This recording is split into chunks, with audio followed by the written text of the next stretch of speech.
मैं 2014 में जब सांसद बनकर के लोकसभा में गई तो कुछ दिन तो मुझे लगा समझने में, और जब मैं समझ पाई कि बाबा साहब डॉक्टर भीमराव अंबेडकर जी का बनाया गया भारत का संविधान लोकतंत्र आज़ादी खतरे में है, तब से मैं निरंतर आवाज़ को उठा रही हूँ। 2017 से लगातार सदन से लेकर सड़क तक मैं लगातार आंदोलन कर रही हूँ। आज पूरा भारत का बहुजन समाज एक मंच पर आकर के संविधान को बचाने के लिए, लोकतंत्र को बचाने के लिए रामलीला ग्राउंड पर इकट्ठा हुए हैं।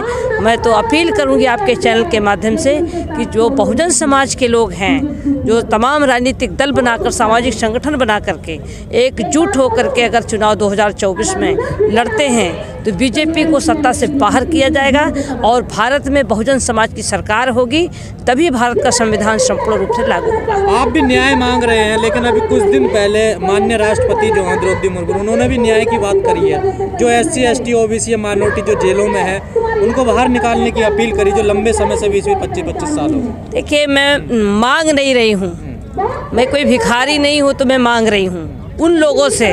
मैं बाबा साहब डॉक्टर भीमराव अंबेडकर जी ने संविधान में हमारे बहुजन समाज के लिए सामाजिक, आर्थिक, राजनीति में बराबर का अधिकार दिए हैं। जो कांशीराम साहब जी कहा करते थे कि जितनी जिसकी संख्या भारी उतनी उसकी भागीदारी मिलनी चाहिए, तो आज तक वही लोग वहां पहुंचते रहे जो संविधान को देखना नहीं चाहते, कानून को देखना नहीं चाहते, आरक्षण को देखना नहीं चाहते, बराबर का हक देखना नहीं चाहते। लागू करने के बजाय अब वो ख़त्म करने जा रहे हैं। अब तो हमारी लड़ाई आर पार की हो गई कि अब हम संविधान को बचाने के लिए हम बहुजन समाज के लोग एक दिन इसी रामलीला ग्राउंड पर लाखों से ज़्यादा भीड़, हम पूरे दिल्ली को जाम कर देंगे। पूरे भारत के लोग दिल्ली को जाम करेंगे और भारत के संविधान को लागू कराने के लिए 2024 में बहुजन समाज की सरकार बना करके हम संविधान को लागू करा करके, कानून को लागू करा करके बहुजन को बराबरी पर लाने का काम करेंगे। जो राष्ट्रपति जी ने जो मेरा सवाल था, जो उन्होंने बहस छेड़ दी है, उस पर क्या कहना आपका, जो जेलों में SC ST बंद? देखिए, जेलों में हो या जेल के बाहर हो, जो हमें आज़ादी मिलनी चाहिए वो आज़ादी हमें मिली नहीं, बराबर की भागीदारी मिली नहीं, नौकरी मिली नहीं, रोजगार मिला नहीं, हक मिला नहीं। अब तो हम वो राष्ट्रपति होकर के अगर वो मांग कर रही हैं आदिवासी समाज के लिए या अन्य समाज के लिए, मैं तो चाहती हूँ कि सारे बहुजन समाज के लोगों को एक मंच पर आना चाहिए, एक आवाज़ उठाना चाहिए। राष्ट्रपति होकर के वो वहाँ आवाज़ उठा रही है और हम रामलीला ग्राउंड से आवाज़ उठा रहे हैं। अब पूरा भारत का जो गांव स्तर का आदमी है, वो गांव स्तर के आदमी भी रोजगार हक की मांग कर रहा है। अब नेता पीछे हैं, जनता आगे है। निश्चित रूप से 2024 में हम बीजेपी को सत्ता से बाहर करेंगे और भारत में बहुजन समाज की सरकार बनाकर संविधान को लागू करा करके अपना हक लेकर ही रहेंगे। पर वो कह रहे हैं 50 साल रहेंगे हम तो। अब तो समाज जाग चुका है, अब तो समाज तैयार हो गया है। अब तक समाज को गुमराह करते रहे अंधविश्वास में, कभी हिंदू मुस्लिम, कभी भारत पाकिस्तान, कभी मंदिर मस्जिद, कभी ये नारा लगाते हैं कि तुम हो हिंदू, हम हो हिंदू, हम है हिंदू 100 करोड़, देंगे उनको तोड़ मरोड़, हिंदी हिंदू हिंदुस्तान, कहाँ से आया मुसलमान, भेजो उनको पाकिस्तान, वरना मारो इनकी जान। हमारे लोग नहीं समझ पाते थे, तब कहते थे, लेकिन अब नहीं, अब तो जान गया है हमारा बहुजन समाज। एक बार हमारे बहुजन समाज के लोगों ने नारा दिया था कि मिले मुलायम कांशीराम, हवा में उड़ गए।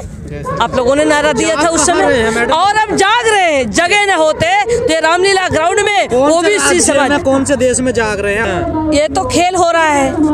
ये तो वोटों, जो बाबा साहब अम्बेडकर जी ने हमारे वोट, बहुजन समाज के लिए वोट का अधिकार दिया है, अब वोट जहाँ पढ़ना चाहिए, जहाँ समाज डाल रहा है वहाँ पढ़ कर रहा है। इसीलिए तो EVM हटाओ, बैलेट पेपर लाओ की मांग कर रहे हैं। हम वोट डाल रहे हैं बहुजन समाज के पक्ष में और वोट पड़ रहा है बीजेपी के पक्ष में, तो ये कहीं न कहीं साजिश है। हमने तो देखा, अभी मैनपुरी के चुनाव में मैं थी, मैनपुरी के चुनाव में मैंने देखा कि वहाँ दलित समाज के लोग, पिछड़े समाज के लोग, मुस्लिम समाज के लोग बड़े पैमाने पर बीजेपी को हराने के लिए वोट किया, लेकिन अभी वो गिनती हुई नहीं और मीडिया पहले से बोल रही है कि वहाँ चुनाव हार रहे। अरे भाई, बड़े पैमाने पर वोट लोगों ने दिया है, लेकिन अब बगैर गिनती किए ही एग्जिट पोल कैसे बता पा रहा है? इसके मतलब एग्जिट पोल से कहलवाया जा रहा है, धांधली करा करानी है, साजिश होना है, साजिश करा चुके हैं, इसलिए मीडिया पहले से बोल रही है। अगर साजिश नहीं है तो मीडिया को कैसे पता चल गया कि ये वोट किसके पक्ष में जा रहे हैं? ये कहीं न कहीं साजिश है। इसलिए मैं कहती हूँ कि बाबा साहब का संविधान खतरे में है, वोट का अधिकार खतरे में है, हमारी आज़ादी खतरे में है, हमारा कानून खतरे में है, हमारा हक खतरे में है। इस हक को मांगने के लिए हम हक मांग नहीं, हम लागू कराने के लिए मैंने सांसद पद छोड़ दिया। मैं जब ने लोकसभा में मांग किया कि बाबा साहब अम्बेडकर जी का जो संविधान में कानून है उसे संपूर्ण रूप से लागू करो, अगर नहीं लागू कर सकते हो तो कुर्सी खाली करो। ये मैं ही एक सांसद हूँ जो डंके की चोट में लोकसभा में और लोकसभा के बाहर मैं मांग कर रही हूँ। ये ईवीएम का आरोप लगाने से आपको नहीं लगता खुद आपको अपने आप को मजबूत करना पड़ेगा? मैं तो कहती हूँ, मैं काम कर रही हूँ, पूरे उत्तर प्रदेश में काम किया मैंने। अभी 2022 में मैंने किया, 2022 में मैंने विकल्प तलाशा और विकल्प के रूप में मैं विकल्प के साथ में खड़ी थी और वहाँ पर 2 पर 2 चुनाव हुए। जो नेता नहीं माने उनकी जमानत जब्त हो गई और उसी तरीके से 2024 में हम पूरे भारत के बहुजन समाज को कैडर के माध्यम से समाज को जगाने का काम कर रहे हैं और निश्चित रूप से 2024 में समाज को तैयार करके बीजेपी को हम सत्ता से बाहर करेंगे। और दिल्ली के कुर्सी पर जो बाबा साहब अम्बेडकर जी ने कहा था कि दिल्ली की कुर्सी को कब्जा करो, अब दिल्ली की कुर्सी पर कब्जा करने के लिए हम बहुजन समाज के लोग, दलित, पिछड़ा, आदिवासी, मुस्लिम समाज एक मंच पर आकर के और बीजेपी को सत्ता से बाहर करेंगे और दिल्ली पर कब्जा करके संविधान को लागू कराएंगे। मुस्लिम तो एक हो जाएगा लेकिन पिछड़े कैसे एक साथ आएंगे? ये बिल्कुल सवाल है। मैं तो कहती हूँ ये इतिहास गवाह है, कोई आज की बात नहीं है, ये तो इतिहास गवाह है कि पिछड़े समाज से महात्मा ज्योतिबा फूले जी थे, उन्होंने क्रांति शुरू की। साहू जी महाराज जी पिछड़े समाज के थे, ललई सिंह यादव जी पिछड़े समाज के थे।